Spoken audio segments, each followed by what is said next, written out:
Welcome back. WNST, Towson, Baltimore, and WNST.net. Part of our Be More Positive community and charity series around here on Thursdays is telling good tales and good stories and whatnot. And many of you know that I have sort of come late to the party as an animal lover into my 40s. I had animals in my life as a child. I had animals in my life in my 20s. But I would say at this point in my life, as I enter 50, and that'll be happening in Nashville in October. We'll have a road trip for you on that.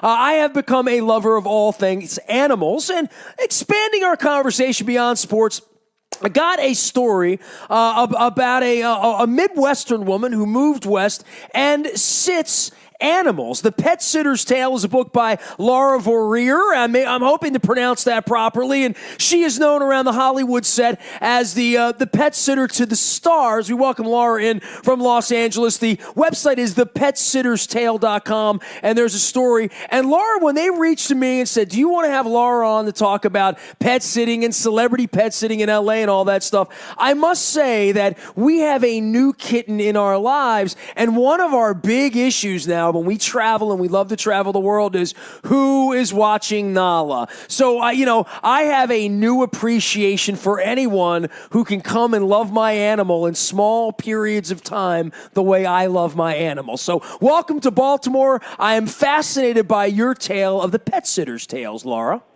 Oh, my gosh. Well, thank you for that wonderful welcome, and I'm so pleased to be on with you. Well, you got a book, and there's stories, but your story comes sort of serendipitously and through the outside. You never, sort of set out to be a pet sitter, right?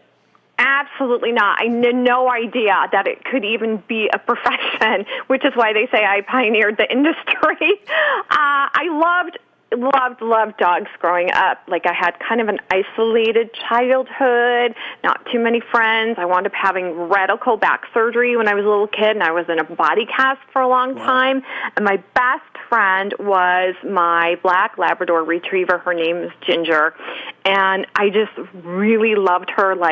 You see your pet, and you look at your pet, and you see their eyes, and you're communicating with them non-verbally. You, really love them. I'm familiar with that. And I think anyone that loves their animal is familiar with that, right? It's right? not foreign. It's foreign if you don't speak the language and if you're not a part of it. And I'll give you my story with our cat and my wife and all that stuff. But, when you get, I can only imagine if I had that as an 8-year-old, you would have it for life. It would not be, and the same way people who love horses or cats or dogs or animals of any kind. And we have Animal Planet on here half the time. And we either have Jackson Galaxy or I've got, Dog Whisperers. We got all sorts of things going on here, but once you catch it, you have it for life, right?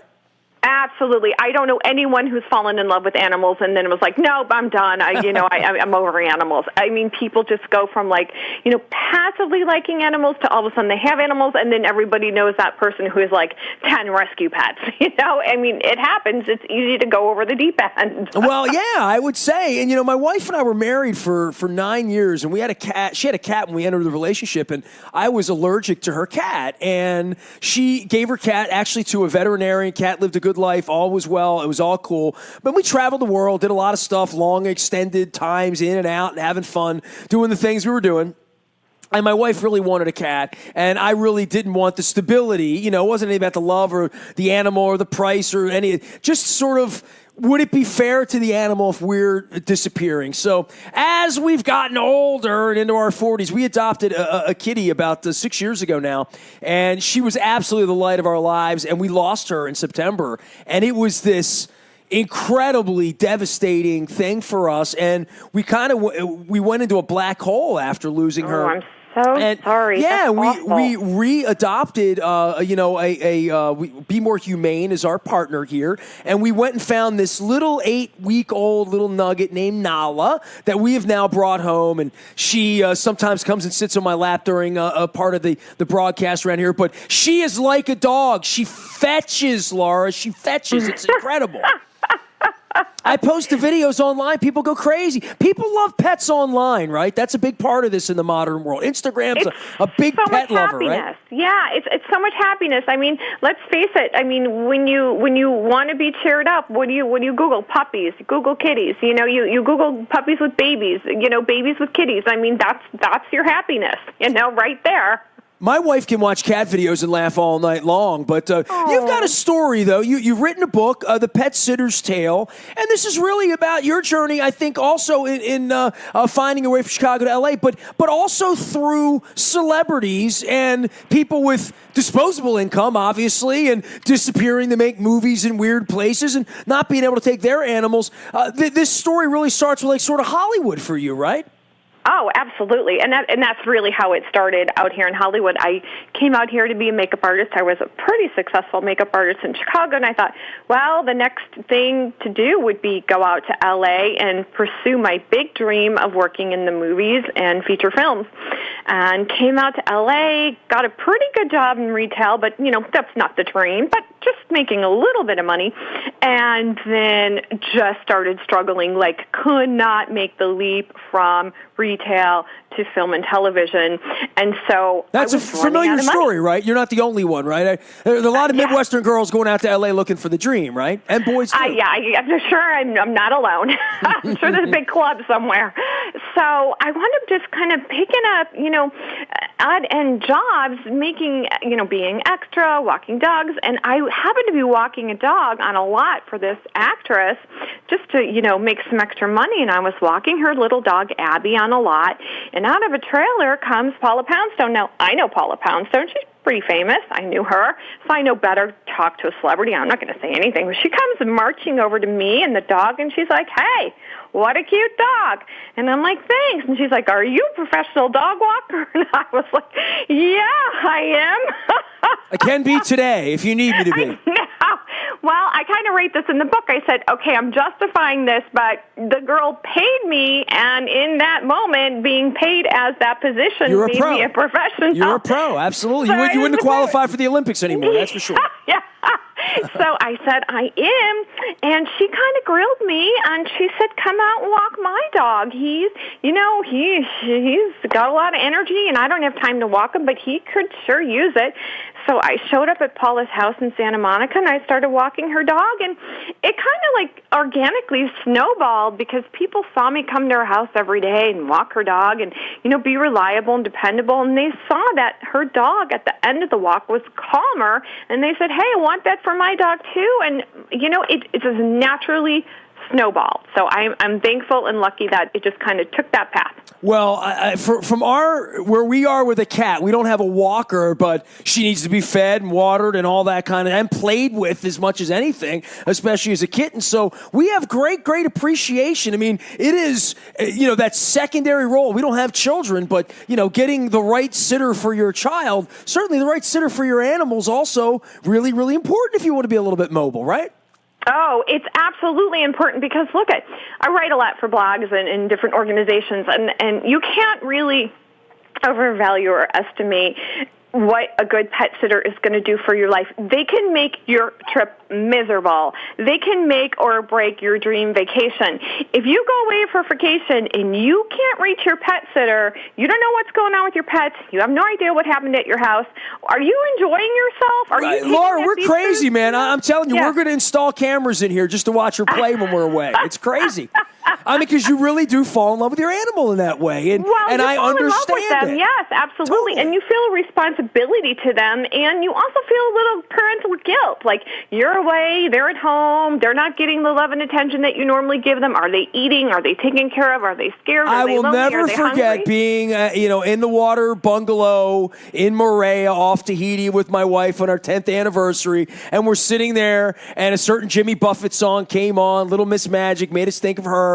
And now we're half a world away, sitting in the middle of the most beautiful place you've ever been, and we thought, I wonder how our cat's doing. And then we go up to dinner, and of course, the first stray cat finds us and has dinner with us, on the island. It made us think of our cat. So, I mean, I'm that sappy guy at this point when it comes to my cat. And cats, my former cat as well, which makes me all sappy. So that's why I brought you on. I wanted you to talk about your book and what you do, because we do find our pet sitters over the last 6 years of our life, and we have a new one who has fallen in love with our new little kitty, because we were supposed to go away last weekend, and she was all disappointed we didn't go away because she didn't get the kitty sit, That's a good quality to look for, somebody who genuinely loves your pet. I mean, you don't want to hire a pet sitter who's just in it for the money. Come on. I mean, that's not why we become pet sitters. So you want somebody who is passionate about pets, who has the same pet, who has experience, who has that fundamental desire to make your cat happy while you're gone. I mean, that's what it's all about, the love. Well, we certainly have found that through the love of our animal. The book is The Pet Sitter's Tale. It's been out a couple of months now. You can find it out at Amazon. She is Laura Vorreyer, and I'm pronouncing that right. That's Vorreyer. And you can also find her out at Pet Sitter's Tale. The one thing I would say to you, from your book and how people love pets and how it would help sell a book that people love their pets, there's just so much more access to this now, and we adopted a kitten in October, and I hadn't had a kitten in 30 years, I mean, but the first part about it now is there's books. My wife got a Jackson Galaxy book. My wife follows Catman 2 on YouTube, and we randomly ran into him on a beach in Australia, so she's a real cat lover. But we've taken on this little kitten, and we believe she was the runt of a stray. She was kind of left alone, and she's a little bit of a survivor to begin with. But we've just learned a lot about how cats work. And I think there's so much more education these days that if you get into it with an animal and you create this lifetime relationship and rescue an animal, or maybe they rescue you, it depends on who you're asking, that there's so many resources for the way to raise a good pet, a pet that you like and a pet that likes you. Oh, absolutely. There's like an abundance of information and scientific studies for cats and dogs and experts. And good all food you have for them to eat, like healthy food, all that stuff. I mean, I have a client of mine who has a cat. She's a cat lover. And she said, I think the cat is suffering from whisker fatigue. And I said, whisker fatigue? Is that actually a thing? She's like, yeah, my vet talked to me about it. It's like cats feel with their whiskers, and if their bowls aren't exactly positioned correctly, they can get tired from eating, because when they put their faces in their food, their whiskers are touching the ground, and it tires out the whiskers, and it causes whisker fatigue. I thought she was kidding when she said it, but I Googled it, and I'm like, this is a real thing. I mean, you wouldn't have heard of this, even a couple years ago. I mean, they are constantly making new discoveries. Well, I wish you lots of luck on telling your pet sitters' tales and taking good care of animals. I know you do a lot of great things for animals in the charitable space and involving Hollywood and celebrities. So keep up the great work out there. We'll keep saving the animals and telling good stories about how they come and rescue us. It's crazy, isn't it?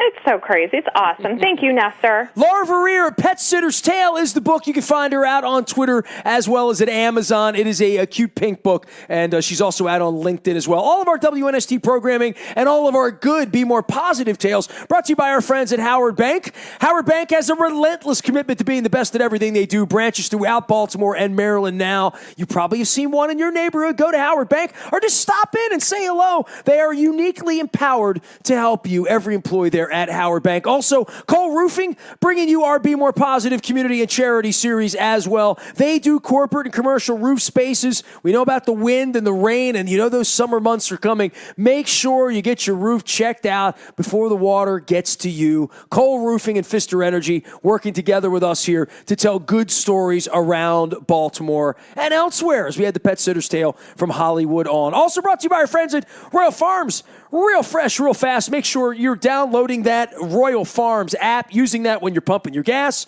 You'll get some free Western fries, some chicken, some Kona Blend coffee in your cup. It's all good. It's Royal Farms, real fresh, real fast. Anything you miss here, you can find out in the buyatoyota.com audio vault 24 hours a day from anywhere in the world on your mobile device by downloading the TuneIn radio app. We do come in crystal clear from anywhere in the world. Our morning newspaper ships directly to your email inbox each and every morning at 7 a.m. It's powered up by Planet Fitness, where they're getting you in the best shape of your life, always judgment-free, and there's one right around the corner from you. Learn more at planetfitness.com. Our morning newspaper also features entries for Laurel. They ran the Tessio last week. We're getting up on the Preakness now on May 18th and 19th, Preakness weekend, the Pink Festival, the Black Eyed Susan, all the good stuff, the bands as well. I'll be spending Kentucky Derby Day at Laurel with my wife.